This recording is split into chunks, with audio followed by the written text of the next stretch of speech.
शहर के प्रमुख चौराहों पर लगे सिग्नल तकनीकी खराबी के चलते अब बंद रहने लगे हैं। निगम अब जल्द ही इन पुराने सिग्नलों की जगह नई टेक्नोलॉजी वाले सिग्नल लगाने जा रहा है। बुरहानपुर शहर में चौराहों पर ट्रैफिक सिग्नल तो लग गए हैं, लेकिन नगर निगम का इन सिग्नल पर कोई ध्यान नहीं। आए दिन सिग्नल बंद नजर आ रहे हैं और शहर की सारी ट्रैफिक व्यवस्था ट्रैफिक जवानों के जिम्मे नजर आने लगी है। हम आपको बता दें कि शहर के हाईवे के एकमात्र शनवारा चौराहे पर लगा सिग्नल चालू हालत में था, लेकिन कुछ दिन पूर्व उस सिग्नल ने भी दम तोड़ दिया, क्योंकि ये सिग्नल बहुत पुराने हो चुके हैं। इस मामले पर जब हमने निगम कमिश्नर से बात की तो उन्होंने कहा कि सिग्नल काफ़ी पुराने हो चुके हैं और बहुत जल्द हम नए सिग्नल लगाकर ट्रैफिक व्यवस्था को दुरुस्त करेंगे। निश्चित रूप से वो सिग्नल काफ़ी पुराने हो चुके हैं, टेक्नोलॉजी आउटडेटेड हो गई है। नई टेक्नोलॉजी के साथ में हम उसको अपडेट कर रहे हैं और उसको शहर को बेहतर सिग्नल ट्रैफिक व्यवस्था देने जा रहे हैं। विगत दिन दिव्यांगों को रियायती रेल पास बनाने के लिए शिविर का आयोजन किया गया, लेकिन प्रमाण पत्र के अभाव में कई दिव्यांग इस रियायती पास से वंचित रह गए। बुधवार को इन दिव्यांगों ने डिप्टी कलेक्टर हेमलता सोलंकी से मुलाकात की और अपनी समस्या बताई। बुरहानपुर में दिव्यांगों के लिए कल रेलवे पास बनाने के लिए प्रशासन द्वारा शिविर का आयोजन किया गया था, लेकिन दिव्यांगों को रेलवे किराए में रियायत के लिए पास बनाना थे। लेकिन बहुत से ऐसे दिव्यांग भी हैं जिनके पास 100% दिव्यांगता का प्रमाण पत्र नहीं है। इसको लेकर आज संयुक्त कलेक्टर कार्यालय में दिव्यांग डिप्टी कलेक्टर हेमलता सोलंकी से मिले और उन्हें अपनी समस्याएं बताई। इसे लेकर डिप्टी कलेक्टर हेमलता सोलंकी ने कहा कि दिव्यांगों को रेल किराए में रियायत के लिए रेल का नियम है कि 100% दिव्यांग होना चाहिए, लेकिन इनके पास 100% दिव्यांगता के प्रमाण पत्र नहीं है। तो आज हम इन दिव्यांगों को कलेक्टर महोदय से मिलवाकर इनकी समस्या का हल निकालेंगे।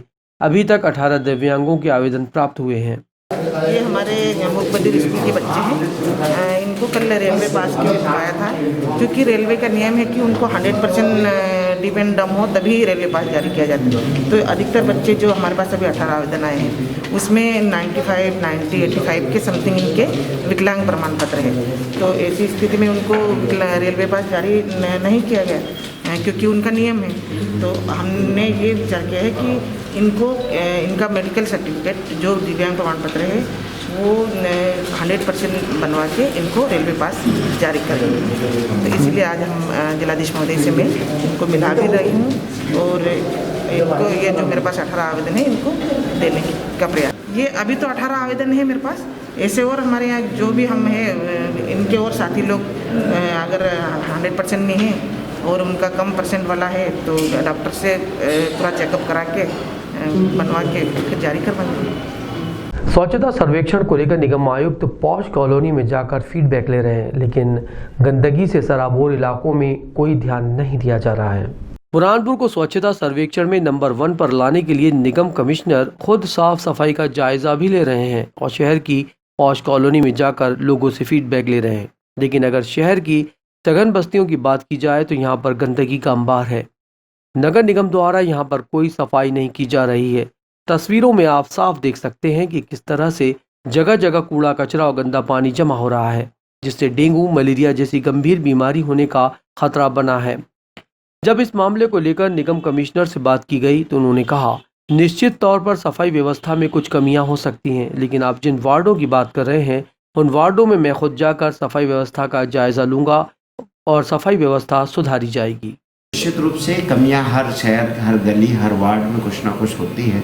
इन कमियों को दूर करने के लिए हमारी पूरी टीम कटिबद्ध है। मेरे द्वारा सुबह से दौरे किए जाते हैं।